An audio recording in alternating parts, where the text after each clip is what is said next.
Yo, what is up, everybody? Welcome back to the legendary Gold Rush Weekly Watch List. Interesting week this week with a lot of economic catalyst potential in the market. Looking at the economic calendar, there's some Fed activity this week, some beige book on Wednesday, and then we got Jerome Powell speaking 12 o'clock on Thursday, which I think is going to be, I think there's going to be a little bit of indecision in the market regarding the morning of Thursday, just so that, because the market always wants to know what the Fed's plan is, and as you know, the Fed is very forward thinking, and so the market wants to know what their next move is based on listening to whatever Jerome Powell's going to say on Thursday. So I think that Thursday is going to be a key day for the market in terms of the economic calendar. Now, looking through, we also have many companies reporting earnings this week. A lot of the big names. This week we have Tesla, Netflix, Bank of America. We have Lockheed Martin. We have T-Mobile. Or sorry, uh, we have Schwab. We have American Airlines. We have Goldman Sachs, TSM, J&J, Procter and Gamble, LRCX, LVS, AA, BX. Let's see who else. A lot of big names. Walgreens reporting this week. A lot of big names reporting this week. Nokia. Who else? Morgan Stanley's reporting this week. American Express is reporting this week. So a lot of names that will give you a clue as to where the market's going. I think the biggest name this week is going to be between Tesla and Netflix in terms of tech. And then in terms of the banks, I would say that Goldman Sachs is probably the biggest name that's reporting this week. So we also have BlackRock, I believe, this week. Yeah, we have BlackRock as well on Thursday. So some key names reporting this week. So this week is just going to be interesting. I mean, at the end of the day, like I think the market might go sideways in effort to kind of wait patiently for the decision whether things are going to go up or down based on what tech earnings say and what bank earnings say. Tesla's usually a big one. I'm excited for Tesla's earnings because I think that this is the first quarter that they've actually licensed out their charging stations to other companies, right? So that's going to be straight profit center. So I'm interested to hear how that goes. And then I'm interested to hear what the banks say, right, in regards to like, yeah, they get a little bit stricter with their products, their loans and such. However, those people who see an opportunity and want to jump in, they're going to pay that 8% APR, right, or whatever the case may be. And I know a lot of people are putting their money in savings just because we're getting such high interest rates, high yields on some of these savings accounts. So I think the banks are going to fare well. So we'll see. We'll see what happens with the banks this week. But let's get right into it. I want to rip through this. So I'm looking at weekly on SPX. SPX broke last week, 2 weeks ago rather, broke down below the previous week's low, and then bounced and came back up and kind of formed closed where the previous week opened. So between these 2 weeks here, you kind of see a doji between these 2 weeks, right? Now this past week, we came and tested the support of the previous week, and then we bounced and found some resistance up here, but we did close higher than the previous. We did close higher than the previous high, right? So trending upward in the sense that price is moving upward between these two candlesticks. So I kind of want to see where things end up starting this week, right? I think this week is going to be an inside week. I think we live within this wick here for the most part. Maybe we come down and retest the low, but I think we're going to end up not closing above the high on this.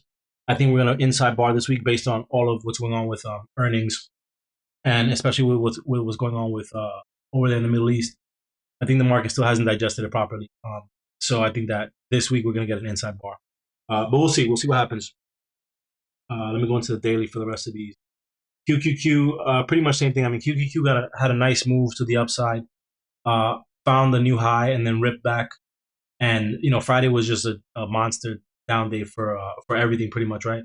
But we look like, let me just redo this Fibonacci level. I want to draw this fib fresh because I think that we retraced at right around the 50% mark.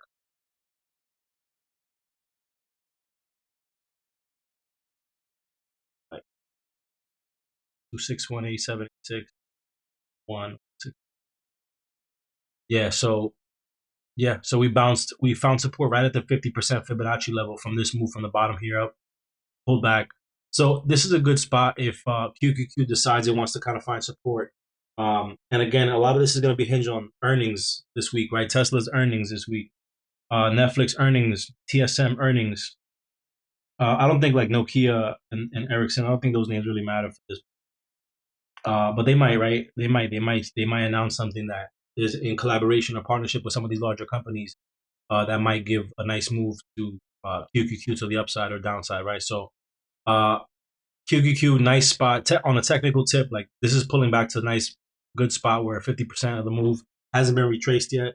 A little bit of buying pressure sitting at the bottom of that Fibonacci level there, and potentially if we can make it above the 618, right above that 50% 50 day moving average is red line here. If we can hold above that and this white line, this 100 day moving average, then I think that there's a potential for more upside. Now we can easily just come back and retest this level here where the 50 and the 100 will meet the 618 fib and pull back hard back into this 20 day moving average, right? And even harder back down into this supply or rather this demand here. So anything can happen, but these are some key levels that I'll be watching: is the 50 day, the 100 day, and 366.52 on that 50 on that 61.8% Fibonacci level. It's going to be a key level for QQQ. Next one is XLE Energy. Energy sector usually does very well in a time of political conflict. So ever since that conflict's kind of been announced, that was the last time we spoke about it was on Sunday on this candlestick, and I mean, look at what it did. It absolutely just ripped up, found some resistance at the 50, pulled back, lots of buying pressure, brought it right back to the 50. So 5 days of price action here, showing that the energy sector is very, very strong in this time. So if you want to take advantage and find a good play, I think that this is going to be a nice strong play that can continue to give us some upside. The first target will be that 90.51 above 90, and you can see that this is well above all its moving averages, right? The 200, the 100, the 50, and the 20, right? So that 90.51 is going to be that first target. Take out that high. We can retest 91.65, and then ultimately we want to take out that 92.47. Now I do have, I believe this is a supply zone that I've drawn here. Yeah, this is just a very old supply that every time it's come back to it, it's kind of hesitated and fell down pretty hard, right? Once and twice. So I'm expecting it to get into this, this 90.51, 91.65, 92.47, and then might maybe stall out right here. And then from there, we kind of reevaluate to see what's going to happen with XLE. XLE obviously is your CVXs, your XOMs, your Oxys, all your energy names. So if you're interested in playing any of those, right, and then you'll see the setup kind of forming an XLE, and then you find the strength within the individual sector, within the individual names. Oxy and XLM are some of my favorites. Next one is XLF financials. Again, financials. I think, and I mentioned this last week, but I think that this is going to wait for some of these bigger names, especially that Goldman Sachs. Goldman Sachs is going to really set the tone for what happens with financials. So and very conveniently, we're sitting right underneath that 20-day moving average, and we're consolidating. Right, we got 4 days of sideways price action. All week has just been consolidating. So if we get some good reports out of Goldman Sachs, which is when, let's see when Goldman Sachs is. We have Schwab on Monday, a couple other banks on Monday. Looking for Goldman. Where's Goldman? Goldman at the end of the week? That would be terrible. I don't see, I'm like, maybe I'm just like, maybe I must have passed it like 5 times. But I think that between Morgan Stanley and Goldman Sachs, those are going to be the two names that really move this market for XLF. And what I would love is on a financial tip, on a technical tip, I wanted to break above that 20-day moving average at 33.43, take out the high of day at 33.66, and then we got the 200 day and the 100 day right here on top of each other, right here on top of each other at this level in the market, 33.90. And it looks like the 50 day is going to come and meet us. So that 33.90/34 is going to be a very, very, very tough spot. And I think that the only way that we can rip through it is if we get some really, really good news out of some of those financial names reporting this week. So that's what I'll be watching. Otherwise, if we do get, for whatever reason, if we do get some bad news, you got a nice potential bear flag, right? You got this nice rip move down, and then price is kind of flagging here. Not really working its way back up too strong, but strong enough, right, where it's kind of retraced some of this move, but not too much, to the point that if it does break down, we got a nice rip to the downside back to 32.10. So either way, I'll be watching XLF this week.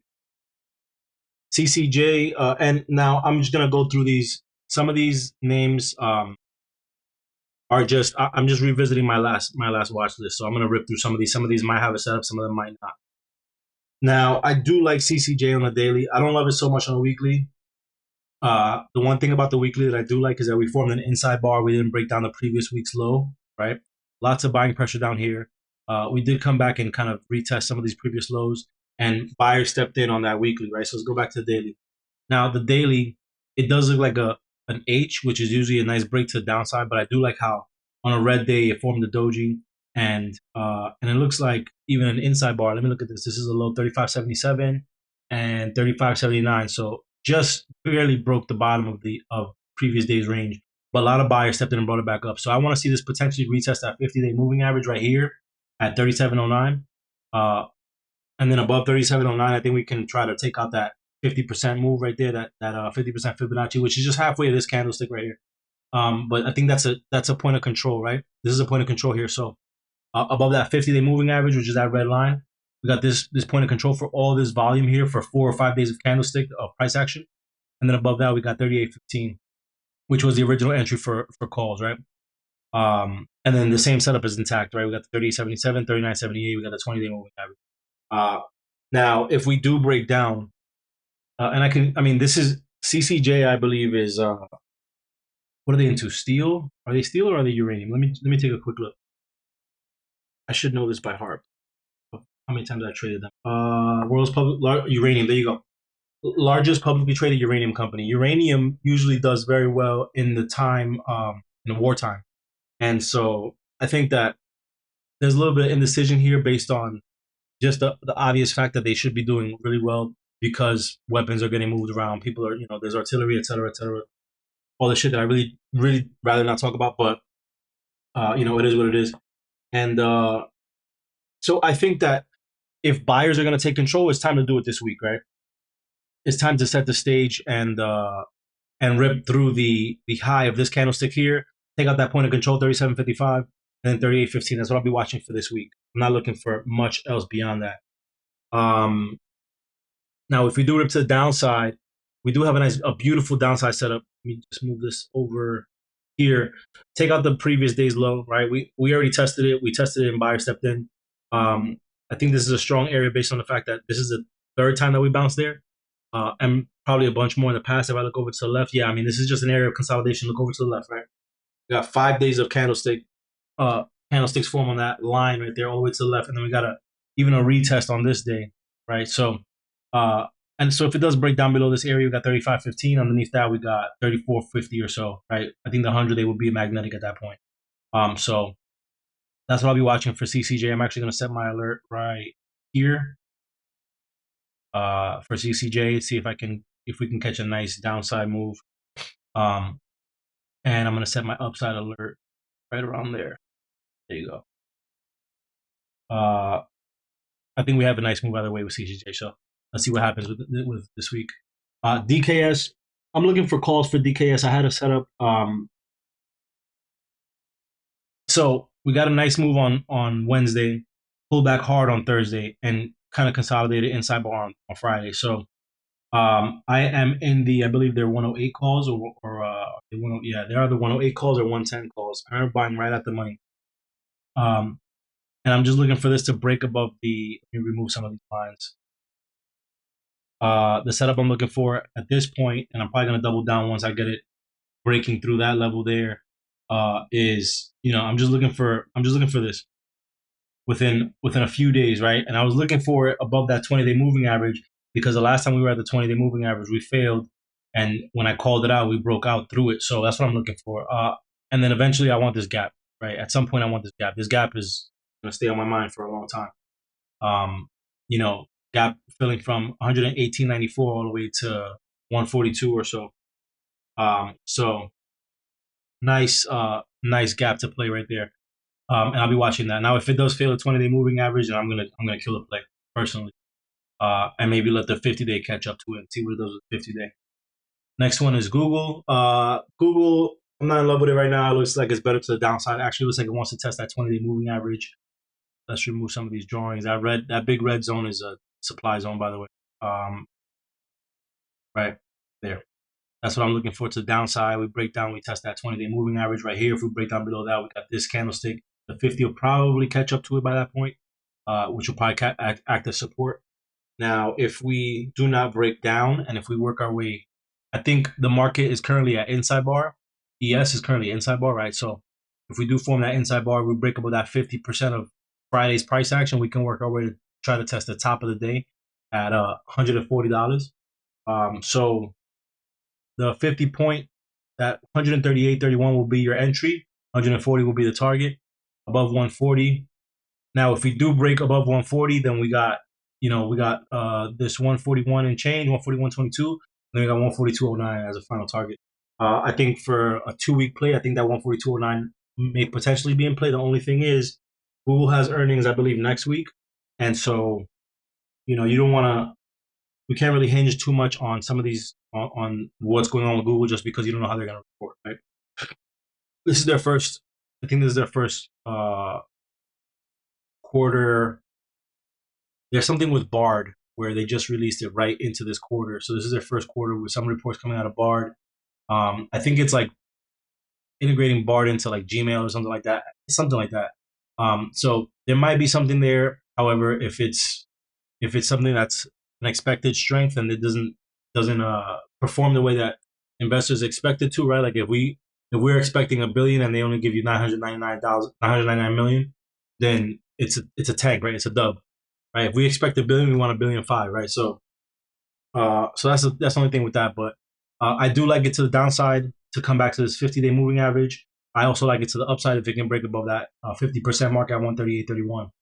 I am favoring it currently to the downside. Let's see, Walmart. I like Walmart where it's at. Let's look at the weekly real quick. Yeah, weekly's great. It's an inside bar on the weekly. Nice green candlestick. Holding above the 100-day moving average. We got the 50-day right there. Break through that 50-day. Break through that 20-day. I wouldn't even look at that 20-day on this chart. Break through that 50-day. Go straight to that 163.77. And Walmart is very, very close to its all-time high. So, right, its all-time high is just sitting right here, and our fib levels are still intact. Right, this trend-based Fibonacci level, right? For those of you that don't know, that aren't familiar, you basically just draw from the bottom of the trend to the top of the trend and draw where the support is, and then it gives you a trend-based fib. And everything moving forward from this point is all kind of a projection, but you can see how it interacts very well with some of these levels. And it's slowly just climbing that ladder, right? So we do have our lower low here now, or excuse me, our higher low. Or rather, sorry, our first lower low, if you consider that the higher low. Otherwise, the trend is still intact. If you go like this, right, trend is still intact. We're still moving upward, as you can see by the line. And we're still holding the 200. We're still above the 100-day moving average. We're just at the 50-day. So there's a potential for Walmart to continue to move to the upside. It has to break through that 20-day moving average. That 50-day moving average right there. I think the 20-day. I mean, I said it's inconsequential, but we can say, hey, you know what, the 50 is rejecting it, but let's give all the glory to the 20. Who knows and who cares, right? But above this level, 161.07, we got 163.77, and that's what I would look for Walmart if we do break above that 50-day moving average. I'm gonna go ahead and set an alert right above it, and this is very similar to the QQQ setup or whatever setup it was. That it was basically that flatten this out a little. I think it was XLE. I think I don't know what it was. We do have a nice, fairly slow move down, but then we got this tiny rise, a little bit of dojis, a lot of indecision. Now this can easily break up to the upside, or it can break down below this trend line and retarget some of these moving averages and come back to this 200-day moving average. For Walmart, there may be something with Walgreens earnings that affects Walmart. I don't think there's Amazon this week. I think Amazon is next week. So I would definitely watch out for some play in Amazon to affect Walmart's earnings or Walmart's chart. Why is my desk is like uneven? I don't know what the hell's going on. Okay. So, I'll be watching it for a break of this line or a break of the 50-day moving average to the upside. I'm keeping Walmart on my chart for this week. Next one is X. Well, right now, X is on inside bar. It's actually a pretty nice setup. The only thing I don't like about it is it's not ripping to the upside. as strongly as it can, right? Let's go to the week. Now the weekly does look very nice. You know, it's we got the breakout, we got a two up, two up, two up. So just strong continuation, testing the range to the upside and breaking out. Let's go to the 2 day real quick. Yeah, now what I don't like about it is it looks like it's kind of slowing down a little bit. I mean, just like the angle on the top line is much weaker than the angle on the bottom line, forming a kind of a rising wedge. And rising wedges usually break to the downside. Now this is a 2 day. We got a 2 day inside bar. Let me zoom in on this real quick. My chart's starting to look like one of those meme charts that have just lines all over the place and you can barely see candlesticks. So I'm gonna have to get this fixed soon. But yeah, you got that rising wedge. Like if this is strong, just be strong. Rip through these levels and hit that 35.28 that I have projected, right? Otherwise, like we got that inside bar. Let me get rid of last week's levels. Actually, I could keep it on. You know, we got just break of the 2 day. Whenever the 2 day breaks, if it breaks to the upside, then we can target that $34. If it breaks to the downside, we got a nice potential pivot machine gun brewing right here, right? We got 1, 2, 3, 4 back to back lower highs, or sorry, lower lows to rip through, right? All of these to rip. So your target for this can be 32.29 if it does break to the downside. So I like X for this week. Very nice setup. Next one is Netflix. Yeah, I mean, you know, I don't want to speak ill of the dead here. Netflix is in kind of a no man's land. Now, what I like about Netflix, where it's at, it came back to this previous level, and you see there's some indecision here, so buyers are willing to defend it just underneath the level. In the past, like there's a bunch of buying pressure just sitting in this area right here. I don't know how deep that buying pressure goes, right? All that is filled with buying pressure, as you can tell by the fact that that doji formed at the bottom of that cliff, right? So I'll go ahead and change this to green. Now I don't know if buyers are willing to buy it. You know, right now they're buying it at 352.11. I don't know if they're going to be willing to buy it at 346. I don't know if they're going to be willing to buy it at 340, 338, or 340, right, or 330. I don't know if they're going to be willing to buy it down there. All I know right now is that this is sitting underneath his moving average. It had a nice bearish engulfing, ripped right through that 20-day moving, 200-day moving average. Didn't even go back to retest it, and now some buyers are finally interested in it, right? So, really, the play would be for this to take it either above or below that doji. This could be a potential reversal pattern at the bottom of a trend, right? The doji usually signify weakness in the move. So maybe potentially reversal. Otherwise, it could just be a nice little resting bar before it rips to the bottom of 330. But I'm going to go ahead and set my alerts. And as you can tell already, my alerts are going to go off like crazy in the morning. But set my alerts right on the outside of that candlestick and then kind of see where, whichever way it rips, likely it will continue to go. So I'm not too pressed about it. See what happens. Anyway, Netflix, I usually like to play Netflix on like Thursdays because premiums are very expensive. LRCX. LRCX, I'm looking, you know, I designed this kind of pullback to retest and then continuation into through the 200-day moving average into that 1618. Now, it did pull back way harder. It went all the way up to the 50-day moving average. We got a nice bearish engulfing on Friday. Almost a bearish engulfing. It actually held the 100-day moving average and the 0.618 fib. So, you know, for this move to take fruition, it would have to break down below that 100-day moving average, through that 61.8 fib, and into that 20-day moving average, into the 786. Right now, you know, the play would pretty much be whatever it does off the 100-day. If it bounces off the 100-day, play to the 50. If it breaks below the 100-day, play it to that 786, play it to the 20, whichever one you have on your chart. I'm going to go ahead and, I mean, you know, with this, you can't really, it's a one-sided alert, so I can't really do much with it. I'm going to go ahead and play here. LRCX is another one that, like, you really have to catch a trend on it.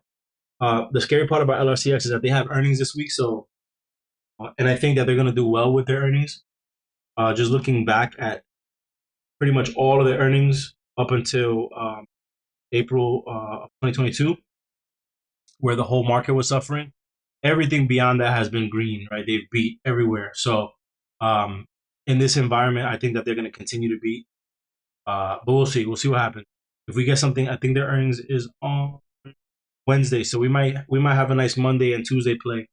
But it might not be worth it because you got to go so far out the money on LRCX.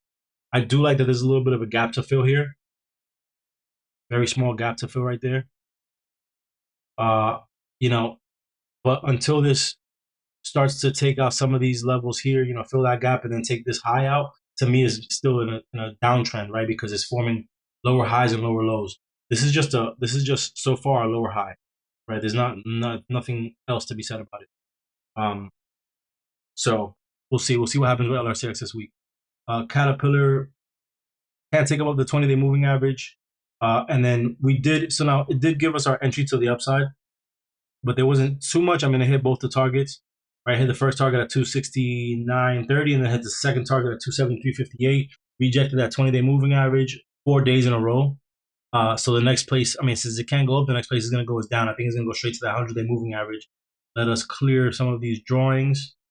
That 100-day moving average looks juicy for the taking right now for CAT. Right, we got some of these levels, and then we got the 100-day will meet us right there at 260.43. So 260 puts, or 255 puts, whatever you feel comfortable with. It looks like it wants to work its way back down since it can't break above that 20-day moving average. So that's CAT for the week. MU, I'm not really in love with it right now. Let's look at the 2-day, and let's look at the week. Yeah, strong move. All right, so strong move, resistance, strong pullback, a lot of buying pressure, brought it back up. Now we got some indecision. I'm not in love with it. The only thing that we have kind of going for it is we have this is still following trend. We are 222 on the week, so breaking to the upside and making new highs on the week. I'm just not in love with this candlestick. I would love to see what it does on either side of this candlestick. Below this, we do have the 50-day moving average, which will act as potential support. So there's not much risk or reward to the downside there. Above, we got a nice play to the upside if we do break to the upside, because then we could just target. I'm just gonna move these out of the way. I'm gonna move them up to 72.31. Right, 72.31 is the final target for this. Just retarget this previous level that I rejected a bunch. Right, go back to the daily. Retarget that level. You're set up nicely. You're forming higher highs and higher lows. Same highs. Triple tap, right? Quadruple tap on that line right there. Same exact thing that we talked about last week. Really, not much has changed with this setup. The fact that it shows some indecision and some sell pressure sitting up here at the top of this level is what kind of changed. But I want to see a breakthrough Friday's high, Thursday's high, and then come and test this area here.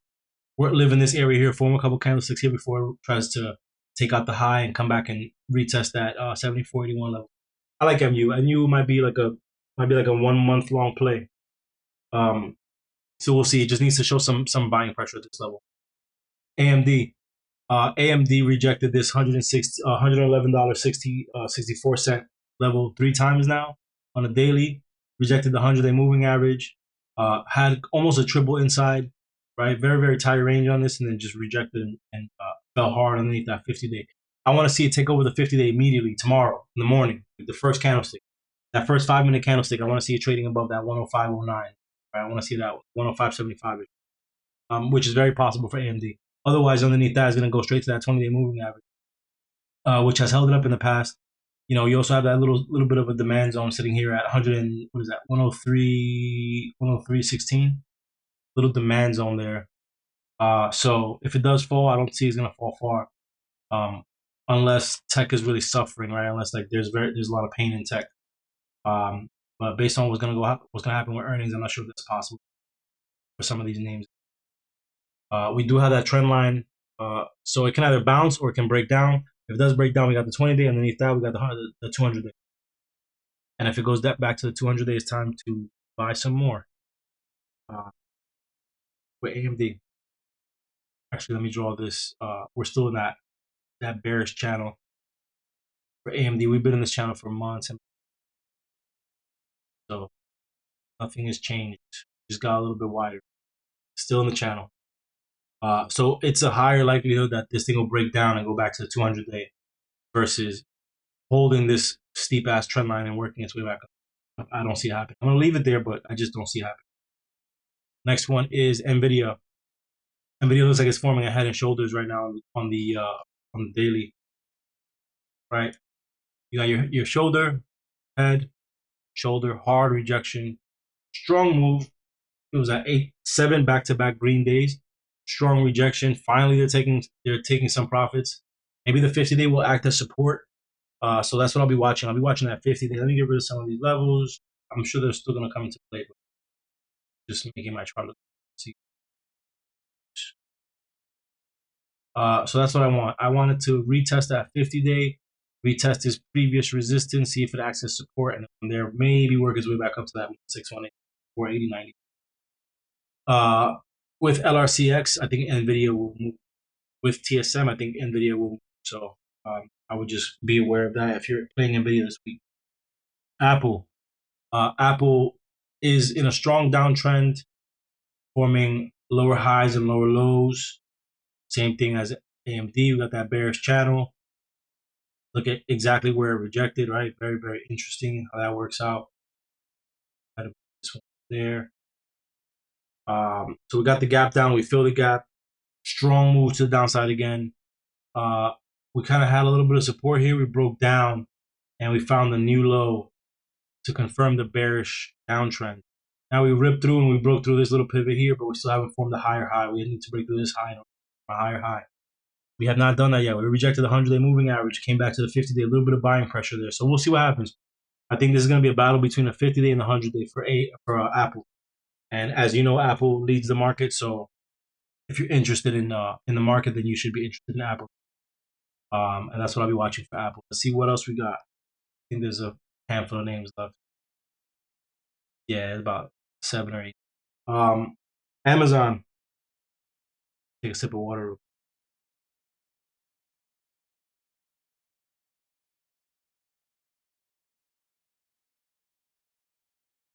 Now, Amazon, we had Prime Day this past week, Tuesday, Wednesday, and I mean, listen, this looks just like every other tech chart. And what did I say last week on last week's call? I said Prime Day usually is a nothing. It doesn't really do much for the market. And I mean, lo and behold, this chart doesn't look different than the other charts, right? They all look pretty much the same. They got a few days, a nice little 4, 5, 6, 7 days of uptrend, and then strong reversal on strong pullback on Friday. Nothing different. So I'm not really in love with it right now. We did break through the low of this candle and the low of this candle. Actually, this Friday candle engulfed the Wednesday candle, and you got a little bit of buying pressure there. The 50 days way up here, the 100 days right there. So maybe like the play would be to break above the 100 day or come back and retest the 100 day. Maybe work our way back to the top of this channel, back to this 50% fib. This is actually enough. Back to, well, you know what? Actually, that's where the volume is. That's where the point of control is. And I'm just looking at it. If you look across your screen at the green line, look at all the volume that takes place across this green line, as well as all the bounces. There's 1, 2, 3 bounces so far right on that green line. So it's actually a very, very crucial line. Let me go ahead and draw it across the screen.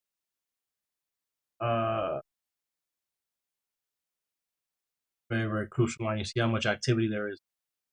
Resistance, resistance, resistance, support, support, resistance, bounce, pull back to it, bounce, pull back to it, bounce, bounce, and then gapped up. There might be a little bit of supply sitting at this level. You see it came back to this level and it kind of magnetized. So I think that we go back to that level. We'll go back to that 126.29. Give us a nice few red days in tech and we'll get that 126.29. And there we might bounce. Next one's Baba. I don't want to talk about Baba. Not yet. Disney. Disney is currently rejecting at a previous level of rejection, but it's above the 50-day moving average. It's finding support in that 50-day. So if we can hold a 50-day, we can work our way into that 100-day. Very simple. Let me clear some of these lines. Hold that 50-day, take out Friday's high, take out Thursday's high, take out Wednesday's high, hit that. That'll be the play. If it does fail below the low of day Friday, we can retest Monday's low of day, and then we can come back and test last Friday if we make it through that 20-day. There's your play. Next one, JP Morgan. JP Morgan sold off like crazy. I think they had really, really good earnings. I think they beat in both sides. Yeah. Uh, Good beat on earnings per share and revenue. Strong indicator for Goldman Sachs and for Morgan Stanley. By the way, but the market was just a red day in the market. There was nothing that what are they gonna do if JPM takes it beats like that and puts in a crazy candle like that? You got to take your profits, right? So they sold it off. It held the 50 days. So let's see what happens. I mean, a candlestick like this at the top of a trend usually indicates a nice reversal. We do have a nice little gap underneath that 50-day into the 100-day. That's your gap, right? Through the 50-day into the 100-day, that's your gap. So if XLF shows weakness, then and your entry for JPM will be through that 50-day. Let's go to the 65. Through that 50-day, which it's already at, through the 50-day, through that 100-day, touch it in one candlestick, into the 20, into the 200, right? Come back to this 142.14 level. This previous looks like a demand zone at 142.14. But that's through the 100-day, through the 20-day.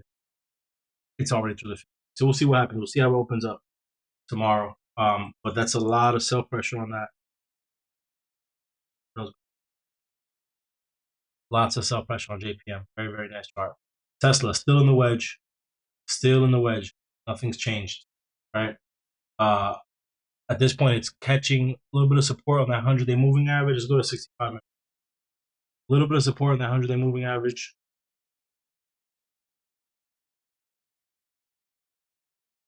Right? You can see a nice little bounce on that 100-day moving average.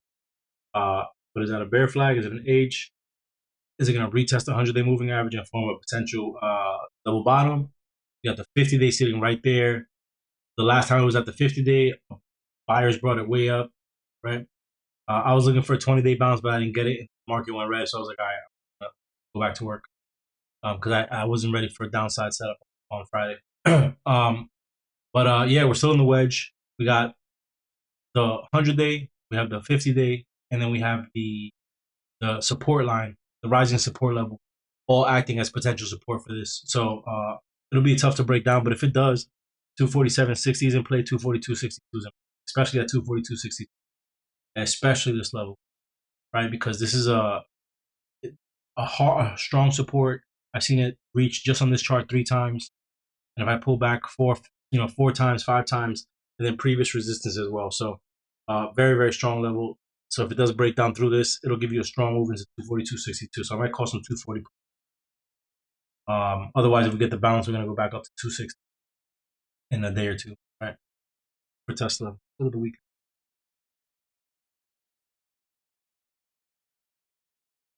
See. Yeah. So we got the 2 down, 2 up, 2 up.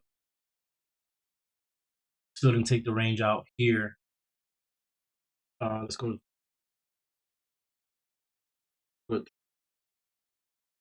Yeah, I mean, price is just consolidating like crazy, right? It's decision time coming soon.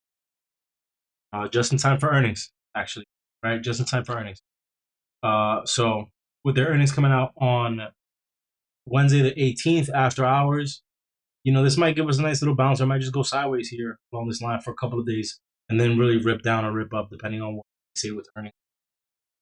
They are projecting 0.733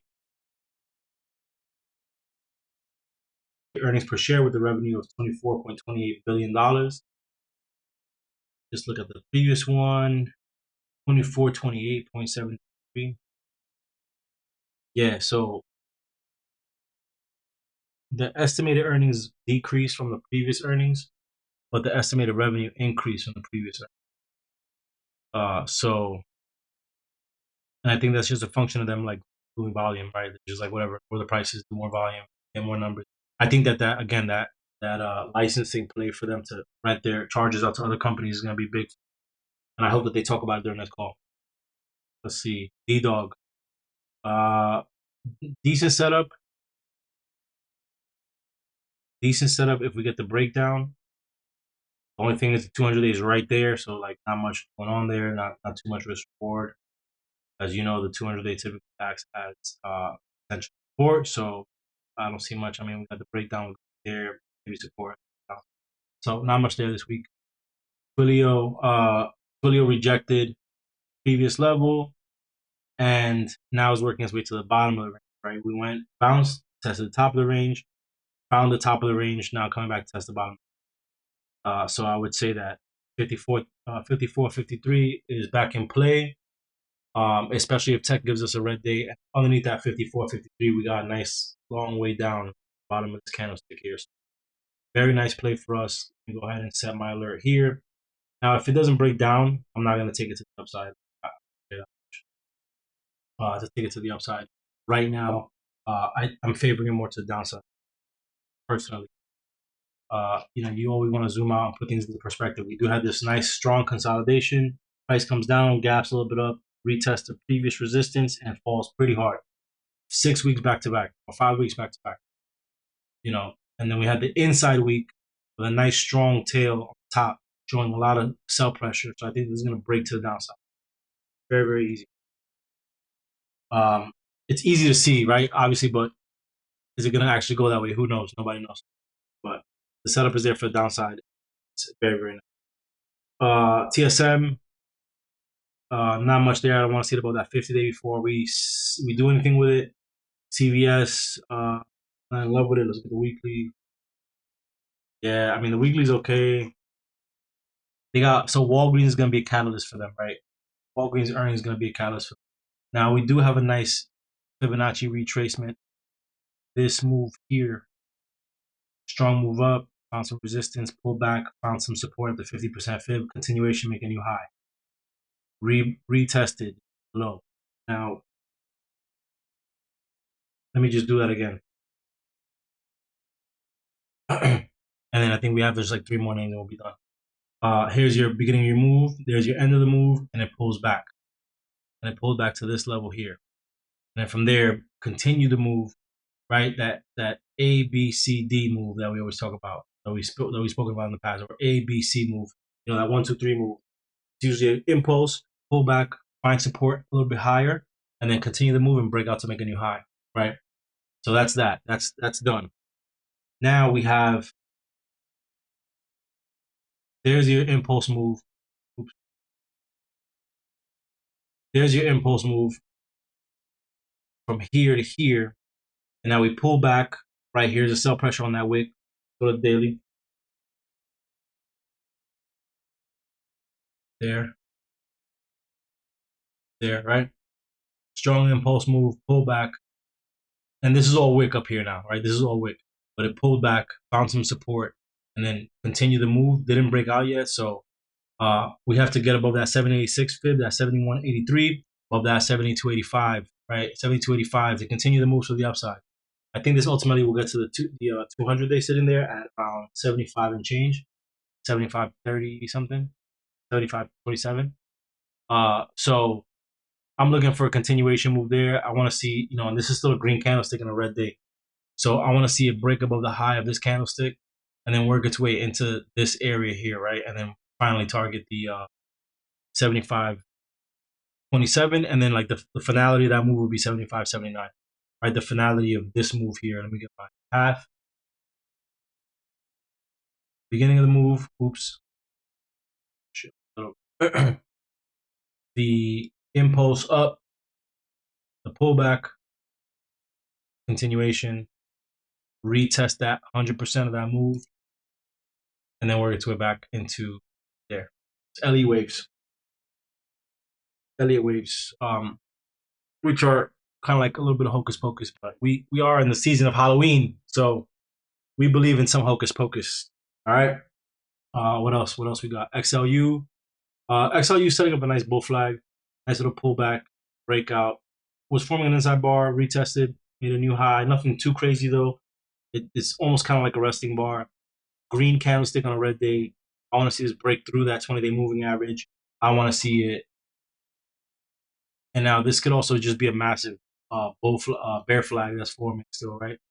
Strong move down, a little bit of retrace, and then break down hard, right? It could easily be that. After all, we're on a downtrend with XLU. But remember, we are at war, or the world is at war. Not necessarily the United States right now, but or North America right now, but the world is at war. And because of that, the price of utilities increases, and some of these companies and some of these sectors benefit from that. So keep that in mind. I think there's maybe one more. I want to look at Lulu. Well, that was actually the last one. Look, the next one's Lulu. Uh, Lulu has an S&P inclusion starting tomorrow, I believe. Uh, the chart looks horrendous. This is sometimes it's very very nice, like especially when it was up here and even when it pulled back. But it broke down through the rising support. Uh, right now it's holding the 100 day, so that's kind of a good spot to be in. Let's go to the 2 day. It's holding that 100 day moving average. Let me get rid of some of these. Holding that 100 day moving average. So I need it above the 20 day. I need it above that 50 day. That 50 day is going to be crucial. And I think that with the S&P inclusion, that 50 day is going to be for Lululemon. Just going to have to add an order on it. Above that, I mean, we got good good play to the upside. We have a higher low, by the way, here.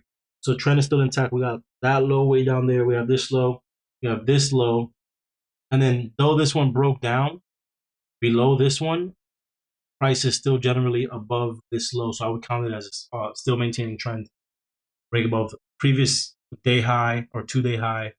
We got that pivot, and then we have final target 397, which at that point we could just round it to 400.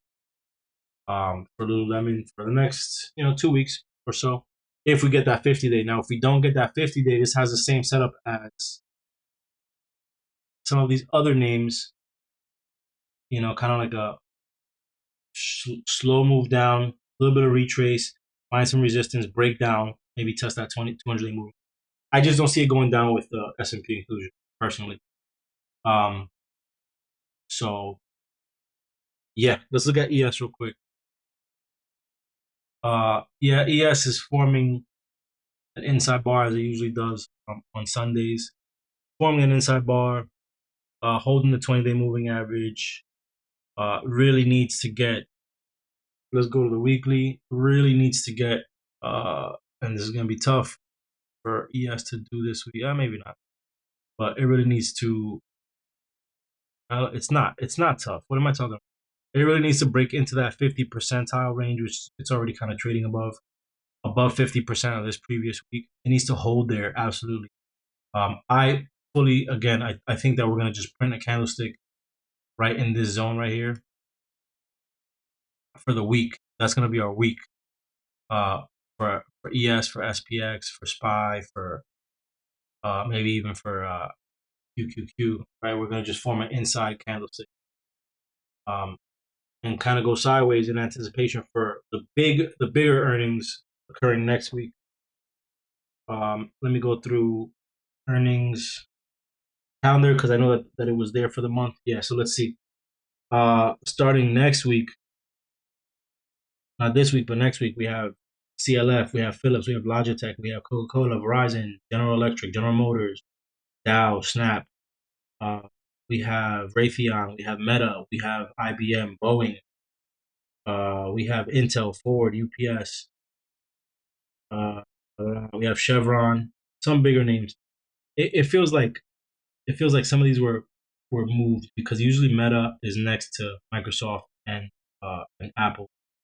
But I see that they're a little bit split up. But some of the bigger names start reporting next week, so I think that we go inside bar this week. Maybe we just find a range.